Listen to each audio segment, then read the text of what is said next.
Hello, hello, hello, hello. Good morning to all of you at Grange National School in Ireland. My name is Alistair Humphreys, and I am an adventurer and a book writer. Oh, not very organised. I should have got my book. I wrote The Boy Bite the upside down. Let's start again. Good morning, everyone. My name's Alistair Humphreys. I'm an adventurer and the author of books like The Boy Who Bite the World and The Girl Who Rode the Ocean. Thank you so much for reading my books. I really love to hear from people who've been reading it and enjoying it, and you've sent me some fantastic questions. Thank you very much. Right, let's get into them. Did any other people go with you on your adventures, particularly when rowing the Atlantic? Yeah, when I rowed the Atlantic, there were actually 4 of us in the rowing boat. So the boat looked very much like this. This is quite a realistic drawing, except this bit was a bit bigger, and so you could have 2 people rowing at the same time, and then one person would sleep in the cabin at the back, one person would sleep in the tiny cabin at the front, and we'd rotate round. Actually, one of the guys, Steve, he's from Ireland. Steve Bowen, very nice person. Which is your least favourite country and most favourite country on your journey around the world? Wowzers. Here's the world. It took me 4 years to go around the world on my bicycle. Favourite country? Oh, that's such a hard question because you like places for lots and lots of different reasons. Right now, though, I'm really hungry right now. It's getting towards lunchtime, and so I'm thinking food. And a little country called Georgia, which is just here in Central Asia, has absolutely delicious food. So today's answer is going to be Georgia. If you ask me that question tomorrow, I'd say a different country would be my favorite. I don't have a least favorite because I'm glad I went to everywhere. Everywhere was interesting. So I will answer by saying the hardest, which I think was definitely Ethiopia. Cycling through Ethiopia in Africa, I found really hard. It's a very poor country. I saw a lot of people really having a really hard time. Gigantic mountains, really bad roads, and also quite a lot of kids enjoyed throwing stones at me for a bit of fun.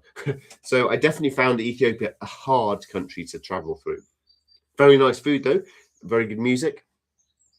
Which journey was the riskiest?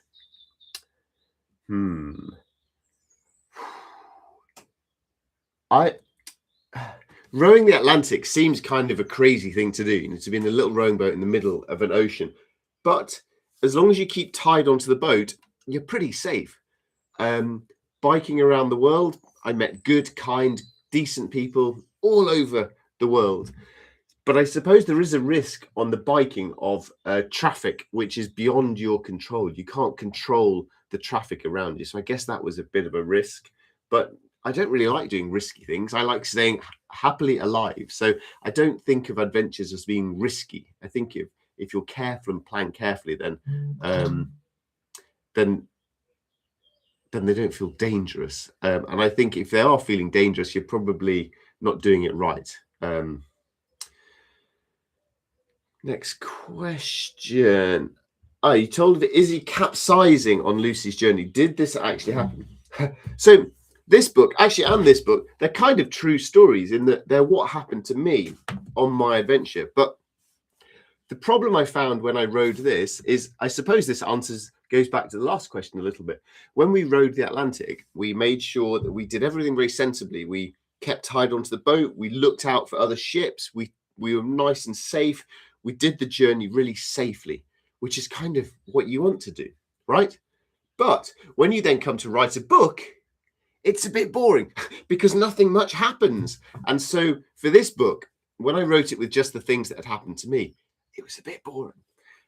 So I went to visit a friend of mine called Sarah Uten, and she's an amazing lady. She went around the world by bike and rode the oceans on her own. Fantastic. And she capsized loads of times. So I borrowed some of her exciting capsized bits to put into the book. So they didn't actually happen to me, which, you know what, I'm quite glad they didn't. I'd have been so scared. What made you want to do these adventures? Well, what inspired me really was reading books. I've got lots of books of adventures here, and Actually, this book, I enjoyed making this book because this was the book of all the people who had inspired me to go and have adventures. The people. Ah, look, another Irish lady, Dervla Murphy. She's a fantastic lady. Irish adventures all over the place. So yeah, reading books inspired me to have my own adventures. If you could pick one thing to see again, landscape, site, or monument for your journeys, what would it be and why? Oh, that's a good question. What would I like to see again? I would like to see again the Golden Gate Bridge in San Francisco, because that whole California coast was so beautiful. And I've stopped going on aeroplanes these days. So unless I go on my bicycle for 2.5 years and cross an ocean in a boat, I'm probably not going to see it for a long time. So yeah, I'd love to zoom to that magically. Did you I answered that one? Did the idea from daydreaming actually happen as a kid in school, or did the ideas come as an adult? Oh yeah. So at the start of The Boy Bite the World, Tom is daydreaming away in class, and ding, has the idea of the adventure. So when I was at school, I wasn't interested in adventure at all. It wasn't that I didn't like adventure. I just never had the idea of it. I never read any adventure books like you guys are doing. So it never came into my mind at all until I got to university. And that's when I started to read books about adventure and start to dream of having them myself. Which book was the hardest to write and get to the public? That's a good question. So when I first wrote The Boy Who Bite the World, nobody would publish it. No one really cared about it. So I wrote it, and then it took me maybe 2 years to find anyone who would publish it.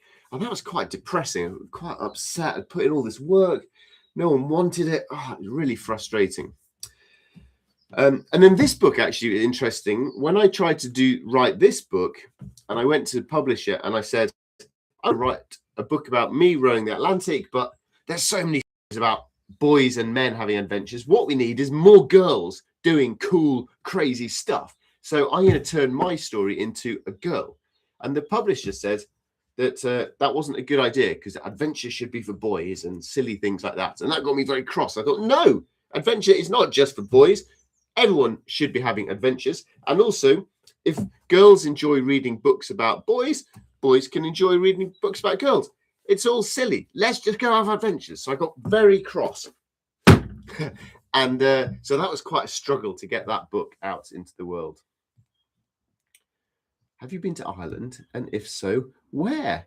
You know what? I have been to Ireland so little. It's crazy. And I really should go. I was actually... I was having a curry last night with another Irish adventurer, a guy called Leon McCarran. And he and I crossed the Empty Quarter Desert together.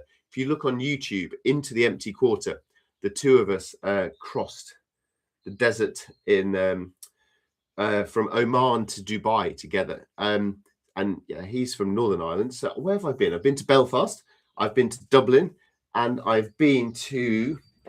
Oh my goodness, my memory is so bad. The west coast of Ireland. I went to a film festival on the west coast of Ireland. What was it called? It was really nice. There's a very famous mountain there. Oh, I can't even remember. How rude is that? I'm very sorry. I tell you what I need to do. I need to come to Ireland and cycle the whole way around the beautiful coast. I'd really love to do that.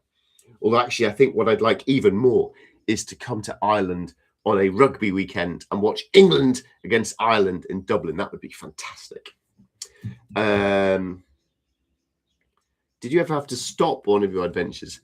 No, I've been lucky. I haven't got injured or anything like that. So I've always managed to keep on going. And luckily haven't had to stop any. Thank you very much for your questions. Thank you, Mr. Doherty, for sending them through.